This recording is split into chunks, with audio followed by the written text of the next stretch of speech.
Esta emisora les da la bienvenida al programa Encuentros con la Filosofía, para conversar poniendo en duda nuestras certezas, con la participación abierta de profesores de la Universidad Politécnica Salesiana, de la Universidad Central del Ecuador, de la Universidad Andina Simón Bolívar. Encuentros con la Filosofía se difunde semanalmente por las emisoras universitarias Infinito Digital, Voz Andina Internacional y Radio Faxo. Abrimos nuestros micrófonos. Bienvenidos y bienvenidas al programa semanal Encuentros con las Filosofías. Les saluda Edison Aguilar Santa Cruz. Saludo a Tito Chela en la cabina de Radio Voz Andina Internacional. Saludo a la invitada de esta semana, Ruth Ruiz Flores, ex profesora principal de Filosofía de la PUCE, doctora en Filosofía por la misma universidad, ex decana de Ciencias Humanas de la Pontificia Universidad Católica del Ecuador en el periodo 2019-2024. Actualmente pertenece al equipo de investigación Epistemología de los Andes y Alternativas Civilizatorias de esta universidad.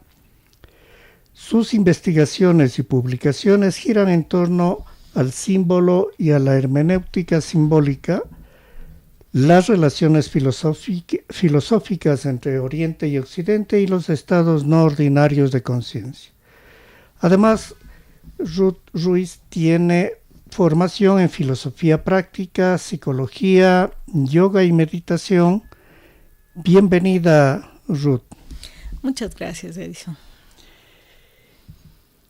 Esta semana, conforme habíamos anunciado la semana pasada, Ruth Ruiz nos continuará la conversación acerca de la segunda parte de cómo mira la filosofía o las filosofías a este término, este concepto, el mito. Adelante. La semana pasada habíamos hablado sobre esta relación entre el mito y el discurso simbólico, ¿no es cierto? Y habíamos dicho que el mito en efecto es un discurso simbólico. ¿Qué ocurre en el siglo XX?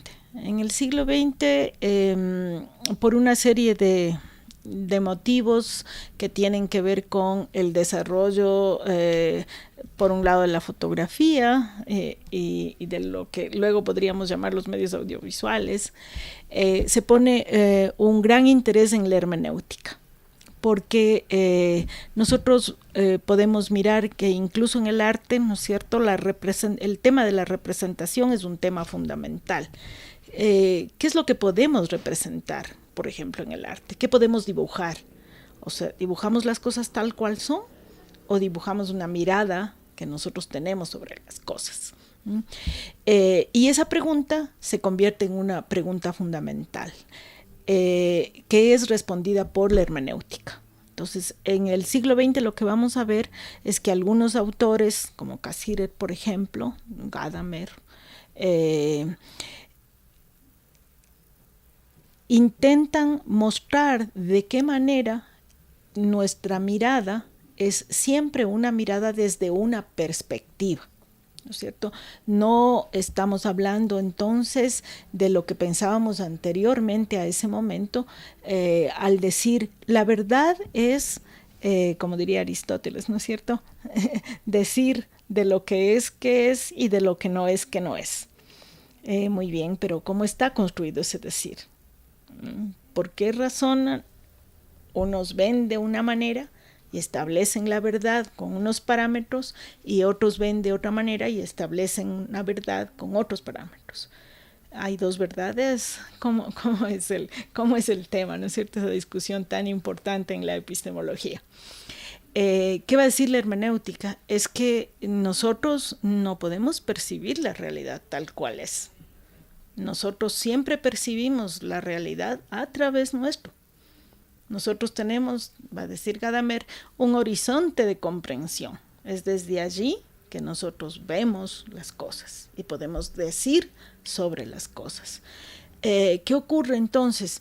Ocurre que el lenguaje no es, digamos así, decir de lo que es, qué es, y de lo que no es, sino que el lenguaje es parte de la realidad.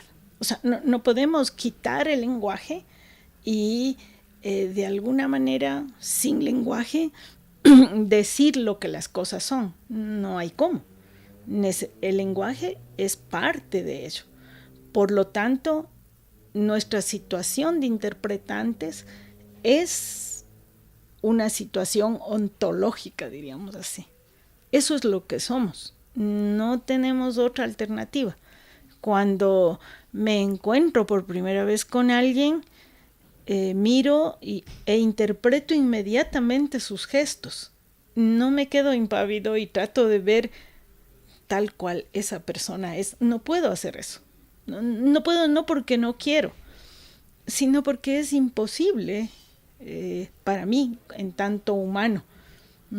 Entonces, esa situación de ser siempre un interpretante es lo que va a marcar la importancia de la hermenéutica. Nosotros vamos a ver que la hermenéutica en la filosofía es una disciplina muy antigua, digamos así. Siempre se ha hablado de interpretación, pero en algún momento esa interpretación fue fundamental, sobre todo respecto a los textos sagrados, ¿no es cierto? Por ejemplo, en los momentos de quiebre de la Iglesia, la discusión era esa, ¿no es cierto? ¿Cómo es que interpretamos? Nosotros vamos a interpretar de otra manera la Biblia, por ejemplo. Pero en el siglo XX esta importancia de la hermenéutica se expande, y nos damos cuenta de esa situación. El lenguaje forma parte de la realidad. No podemos separar la realidad, la persona, el lenguaje. Podemos separar para explicar, pero siempre está junta esa situación. Es un fenómeno, ¿no es cierto? Hablando desde la fenomenología, eso es un fenómeno. No podemos partir ese fenómeno. Podemos partirlo pedagógicamente, pero cuando yo estoy frente a la realidad y digo algo, no hay tres cosas allí. O sea, no hay la realidad, el sujeto y lo que digo, sino que hay un fenómeno que es ese decir, y por lo tanto ahí está la realidad, lo que quiera que ella sea, y está el sujeto, como quiera que esté constituido. Si después quiero explicar el sujeto de ciertas maneras y la realidad de ciertas, eso está bien. Pero siempre es ese fenómeno como una totalidad, y la hermenéutica se dedica a eso. ¿Qué descubrimos de ahí? Descubrimos, como va en su momento a decir Paul Ricoeur, que todos los objetos que están alrededor nuestro han sido en algún momento convertidos en símbolo. Es decir, es verdad que hay algunos objetos que para mí son objetivos, ¿no es cierto? Objetivos quiere decir, bueno, me son indiferentes en cierto modo, son útiles, pero hay muchísimos objetos que son simbólicos, ¿verdad? Por ejemplo, yo voy a hacer hoy día una cuestión fundamental para mi vida, y el rato que salgo de mi casa aparece un arco iris. No me es indiferente. Si es que siempre estoy mirando el cielo, entonces voy a decir algo así como, me va a ir bien. ¿Por qué tengo esa sensación? ¿No es cierto?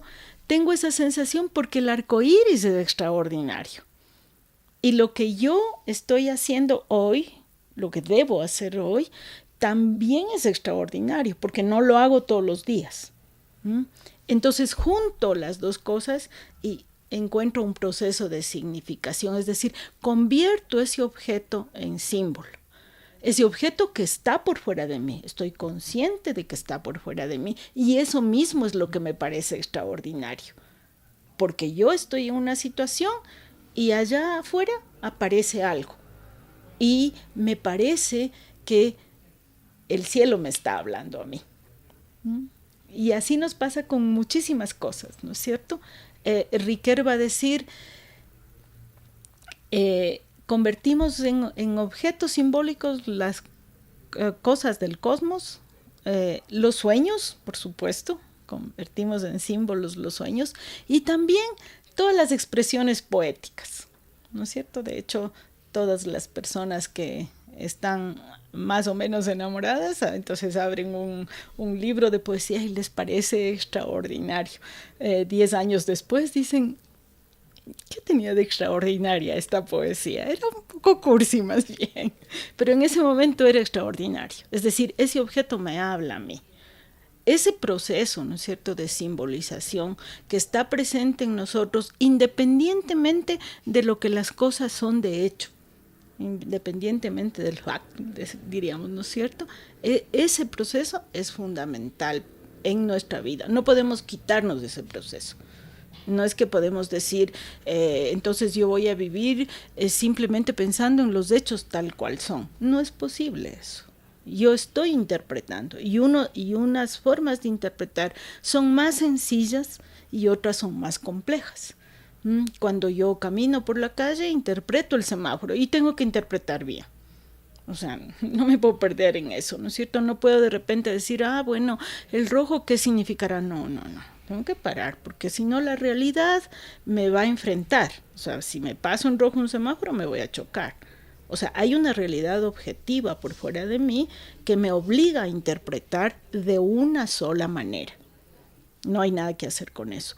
Pero con otras muchas situaciones, entonces yo interpreto en muchos planos, ¿no es cierto? El símbolo es eso, y el mito es eso, es un lenguaje que es multívoco. Entonces, tengo muchos planos de interpretación que me sirven para explicar desde la vida cotidiana, desde las cosas que me ocurren a mí como individuo, como persona, como una persona separada, digamos, de lo otro, hasta la comunidad. ¿Qué le pasa a esta comunidad? Y todas las explicaciones, y eso es lo extraordinario del mito, son válidas. Esta interpretación necesaria y exclusivamente es consciente o también puede ser inconsciente. Bueno, yo diría que también puede ser inconsciente. Es decir, por lo de los sueños, decía claro, yo. Exactamente, ¿no es cierto? Vivo algunas situaciones como los sueños, ¿no es cierto? Como un relato, pero en el inconsciente. Sin embargo, cuando los analizo, me doy cuenta, ¿no es cierto?, que tenían un significado. Por ejemplo, en los sueños, ¿no es cierto? Me despierto y tengo la sensación de que hoy no estoy tan bien, no me va a ir bien, algo me pasa. Pero cuando me despierto bien, cuando hago conciencia, entonces digo, pero era solo un sueño. Entonces saco, ¿no es cierto?, esa interpretación primera que se me ha ocurrido, por la cual yo tengo esa sensación de que hoy no estoy bien, la saco del lugar y digo, bueno, pero también me pregunto sobre el sueño, sí, pero ¿qué significa?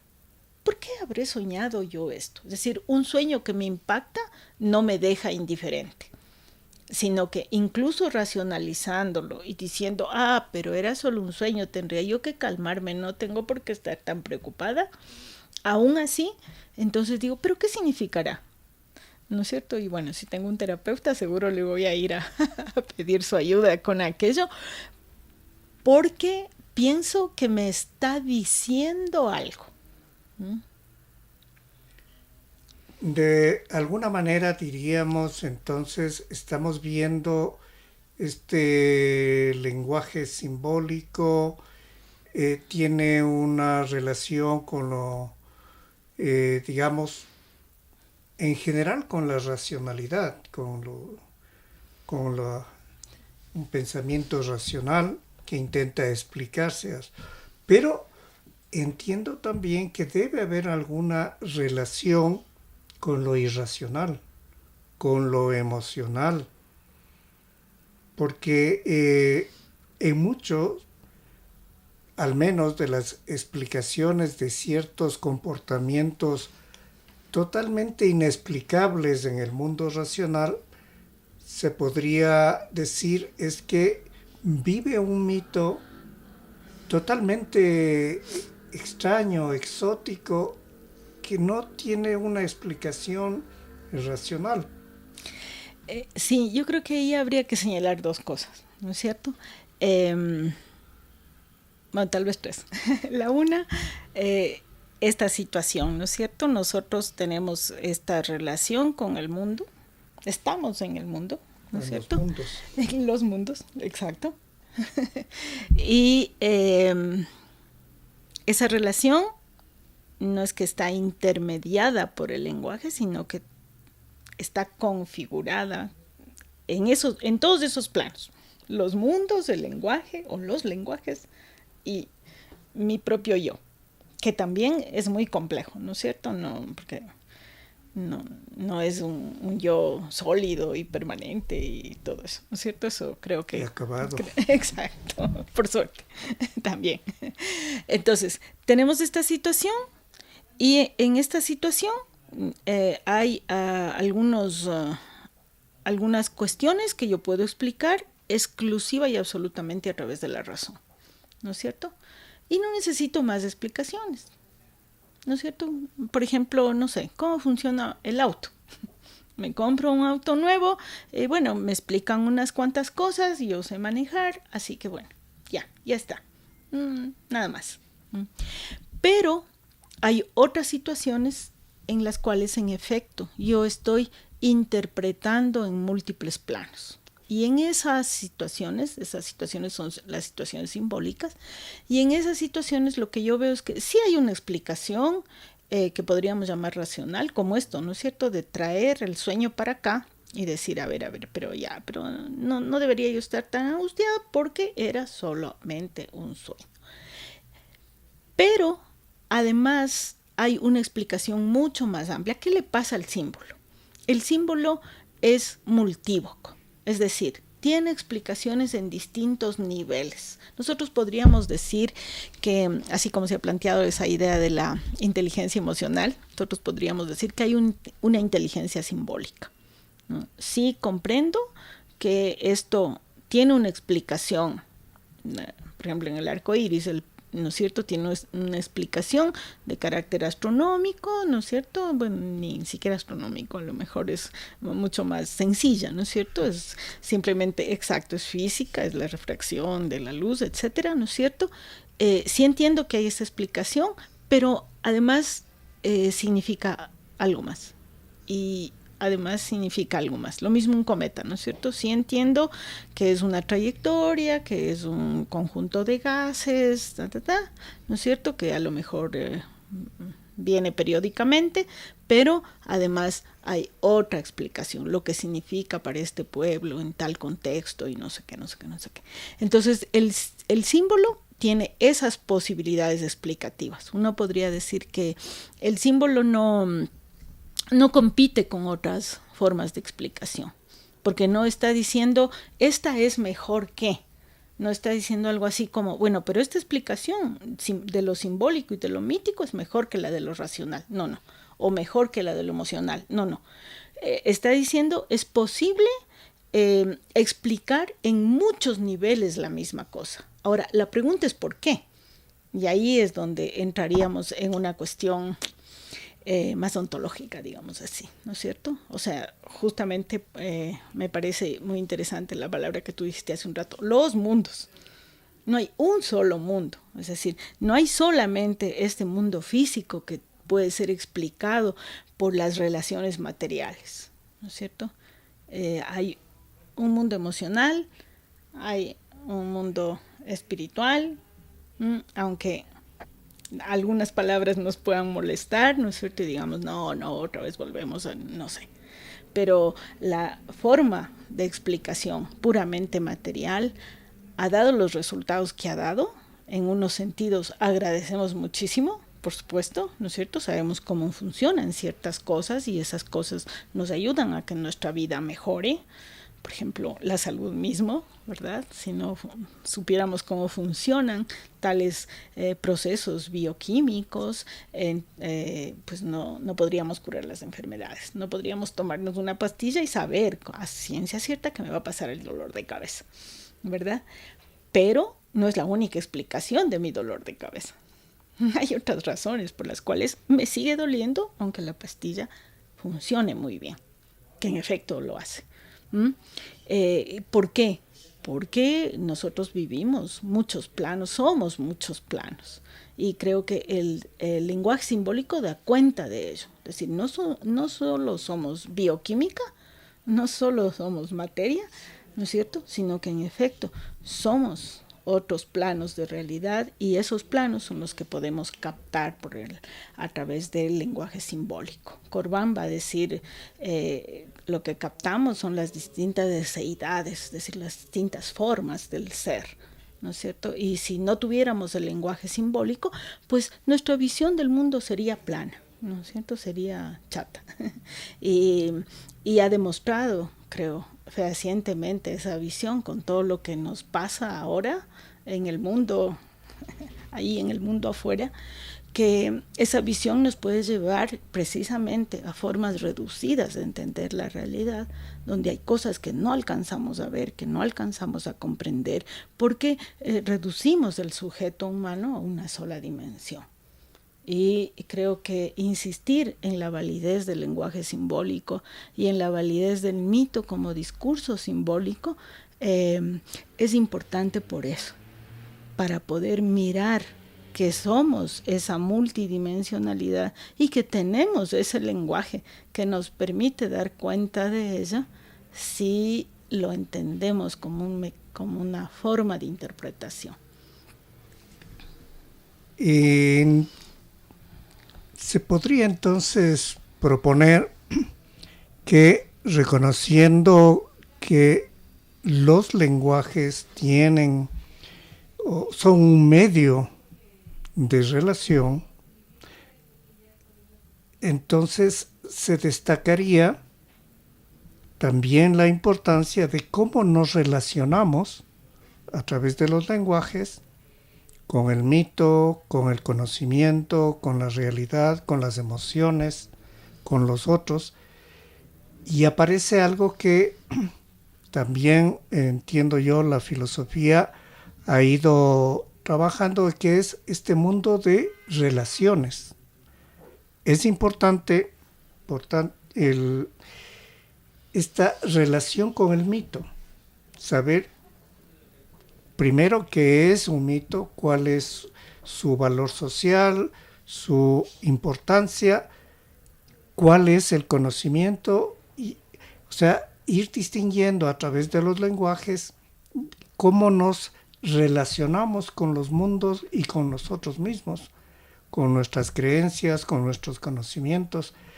Eso es lo que podríamos ir como cerrando esta explicación, muchas gracias por eso, Ruth, acerca de el mito y como un lenguaje, como una manera de estar también en el mundo y de relacionarse con el mundo.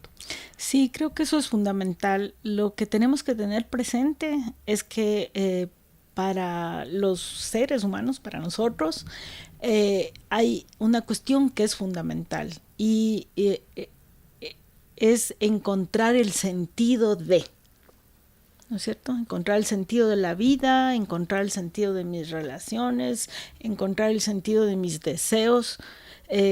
Ciertamente tengo un amplio abanico de situaciones que están por delante de mí.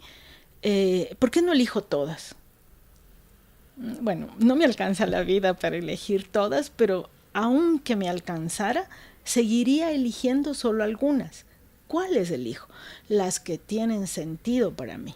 Y cuando me siento perdido, cuando me siento angustiado, cuando las cosas no me salen como yo quiero, es precisamente por eso, porque he perdido el sentido. Y nosotros lo decimos así, ¿no es cierto? Entonces digo, pero ¿por qué hice tal cosa? O sea, ¿qué cosa? O sea, ¿qué incapacidad de mirar, ¿no es cierto? Digo de mí misma, ¿no es cierto? De cualquiera de nosotros decimos de nosotros mismos. Pero ¿cómo no pude ver que no tenía sentido? No, simplemente elegí, caminé, perdí el tiempo y no, era por otro lado. Esa situación, ¿no es cierto?, del sentido no es una situación necesariamente que tiene que ver con la objetividad material de la cosa, ni tampoco con la emoción que yo le pongo, porque de hecho es casi por emoción que he elegido equivocadamente. Es la emoción lo que me ha traicionado, ¿no es cierto? Y he dicho, ay, voy a elegir porque está más lindo, y después no me sirve, ¿no es cierto? Sino que precisamente es allí, ¿no es cierto?, donde lo que estoy diciendo es que no significa nada para mí. Sí hice, y hasta a lo mejor logré hacerlo, pero después veo y digo, no, pero qué vacío está eso, ¿no es cierto? No tenía sentido. La pregunta es, ¿qué sentido es el que estoy buscando? O sea, ¿por qué siento eso? ¿Por qué cuando crecemos y nos hacemos grandes? Entonces, digo, todavía me falta hacer algo. ¿Por qué me falta? ¿Qué me falta? Pues me falta encontrar ese sentido completo. Siempre estoy buscando ese sentido, ¿no es cierto? Sí, en las relaciones, en las cosas que, incluso en las cosas que compro, ¿no es cierto? Por eso es tan difícil esa cultura donde hay un sucedáneo al sentido, ¿no es cierto? Entonces el sentido encuentro en que debo comprar ciertas marcas, por ejemplo, o debo consumir ciertas cosas. Terrible ese sentido, porque es un sentido falso. Entonces, ese sentido lo encuentro simbólicamente, es decir, está expresado simbólicamente.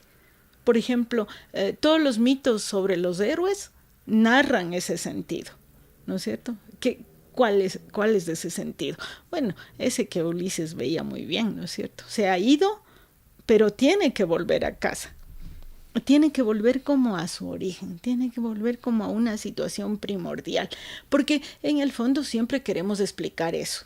Siempre quiero explicarme a mí mismo de dónde vengo, pero no porque cuál es mi apellido, mi familia. Esas son explicaciones eventuales, digamos, ¿no es cierto? Que no llenan completamente el contenido que yo estoy buscando. Estoy buscando por qué estoy aquí. Es decir, el lenguaje simbólico, el mito, contribuye a poder contestar esas preguntas que filosóficamente son las preguntas tradicionales. ¿Quién soy? ¿Por qué he venido a dar? ¿A dónde he venido a dar? ¿Y cuál es el sentido de haber vivido todos estos años que yo he vivido? ¿Y por qué todavía estoy aquí? ¿Qué me falta? ¿Me falta algo?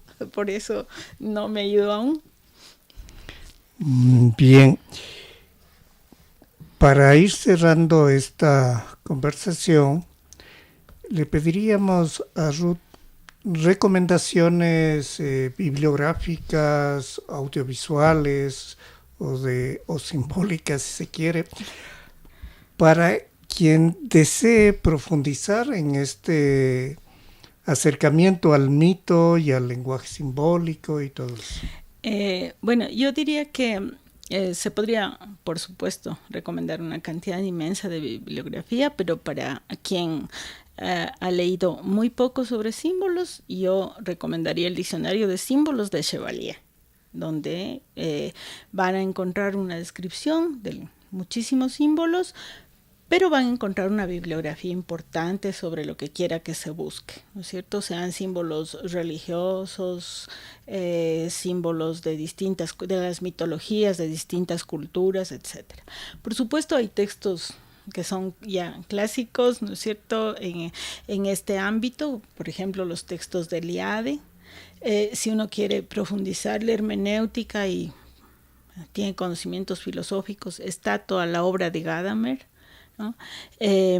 Y si quiere pensar un poco en cómo se construye o cómo se justifica, si se quiere, el pensar el mundo simbólico, se puede ver la obra de Corbán. Él está dedicado fundamentalmente al tema del Islam, pero muestra cómo en el Islam se justifica la existencia del mundo simbólico a través de un mundo intermedio que se llama el Alam Vital. Entonces ahí se puede ver Henry Corbán.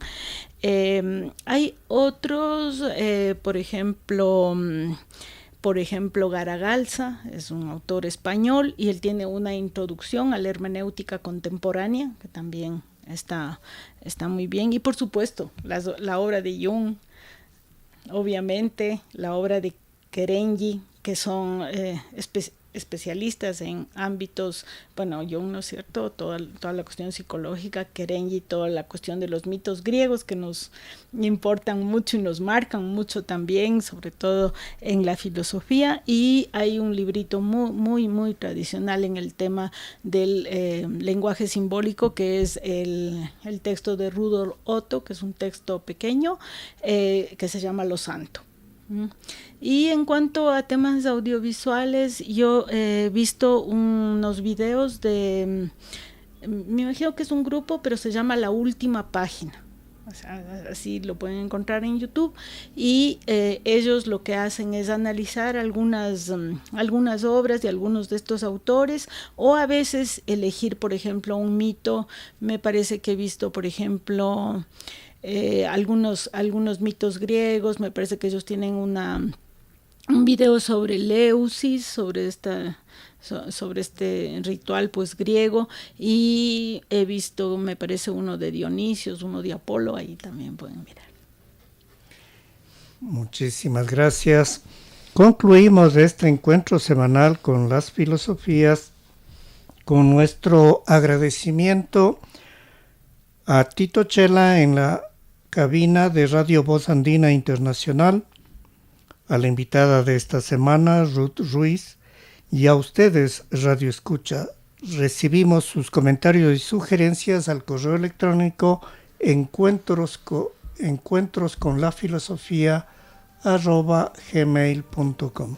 Hasta el próximo encuentro con las filosofías. Agradecemos su sintonía a Encuentros con la filosofía. el programa que impulsa el filosofar como acción compartida desde las radios universitarias. Les invitamos a compartir las próximas emisiones de Encuentros con la filosofía por esta emisora.